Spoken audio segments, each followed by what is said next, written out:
Hare Krishna. So we are reading from Srimad Bhagavatam, where Shla Vyasdev was feeling despondent even after writing so many literatures. So let us understand the birth of Shla Vyasdev. So as we all know that there are Chaturyugas, that is Satyug, then Treta, then Dwapar, and then Kaliyug, which is current. So it happens in the 28th cycle of Manvantara, where Dwapar Yugs come first and then comes Treta Yuga. So during this special period, on the third Sandhya or the third period, each yoga is divided into three periods. So on the third period, that is third Sandhya, Srila Vyasdev appears in this world. So when Vyasdev came, he could forecast the future of the Kali Yuga's Jivas. He says he can see that the person will be faithless and they will be dull-headed and they will be restless. So this will be because due to lack of goodness in their lifestyle. So as we all know, he compiled four Vedas. Okay, so the Rig Veda he gave he made in charge Rishi Paila. Yajurveda he handed over to Vaishampayana Rishi.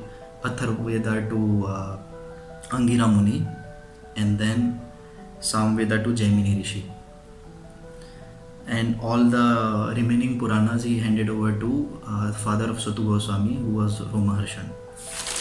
So basically he says he followed strictly the disciplinary vows.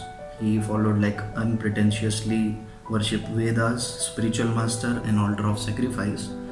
And after compiling all this literature, he felt in his heart still a sense of dissatisfaction. So then he sat, after taking bath in river Saraswati in Badrikashram, he sat in meditation because he was so sincere and he was honest. So Lord revealed through within the cause of despondency. After he sat in meditation, Lord revealed from inside he thought maybe I did not specifically preach the values of unalloyed devotional service to the Supreme Lord, for this is the only means of satisfying oneself and the Lord as well. So now we can understand clearly being so learned in education of all the Shastras and having so much knowledge of Dharma, Adharma and Purushartha, that is Dharma, Artha, Kam and Moksha. Still he was dissatisfied. So what to speak of us, of Kali Yuga species, who are basically engaged in all sense of materialistic activities, and after that I think there should not be a question to us whether we'll feel satisfied after doing such activities. So it is a good learning. And even after having so much literature compiled, Srila Vyasdev still felt dissatisfaction. Then at that moment, Srila Narad Muni arrived in that place, and he came and he gave instruction to Vyasdev. He told to Vyasdev, Bhavatânudita prayam yasho bhagavato malam yene vasau na tushyeta manne tad darshanam kilam. He says, you have not actually broadcast the sublime and spotless glories of the personality of Godhead. That philosophy which does not satisfy the transcendental senses of the Lord is considered worthless.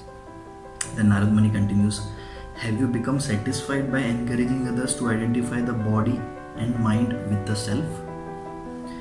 He says, your teachings have described Dharma, Artha, Kam, Moksha, but not pure devotion to Supreme Lord Hari, that is Bhakti Yoga.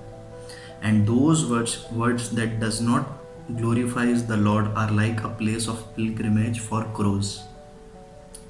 And he says then very famous verse from Srimad Bhagavatam, Tadvag visargo janatag viplabo yasmin prati shloka bhadyavadyapi namani anantasya yashvankitani shranvanti gayanti grinanti sadhava. He says, on the other hand, even imperfectly composed literature that is full of description of the Lord's name, fame, forms and pastimes is relished by great purified souls. Then he says, Narad Muni, you have given concession for the both earthly and heavenly sense enjoyment to aggravate their material disease. This is stumbling block on the spiritual progression, thus your work is condemned. So now he reveals the true cause of despondency, and then he gave instruction. You should have led the masses of people to the path of pure devotional service, for one who takes to such transcendental engagement is never the loser, whereas non-devotees cannot gain anything tangible. He says great authorities have correctly ascertained that culmination of all the advancement of knowledge, study of Vedas, performance of sacrifice, and giving in charity is the engagement in chanting and hearing of the transcendental description of Supreme Lord. And he gave instruction that therefore you should meditate on the pastime of Supreme Lord and then compile a special literature, Bhagavad Puran. So people in general will become liberated from material bondage simply by hearing it. So we can understand from here that Narad Muni is giving instruction to Vyasdev to compile Srimad Bhagavatam, and this is, we can also take this instruction in our life to read Srimad Bhagavatam, hear Srimad Bhagavatam, and this is the secret of having true satisfaction in our life and to be always happy. Thank you very much.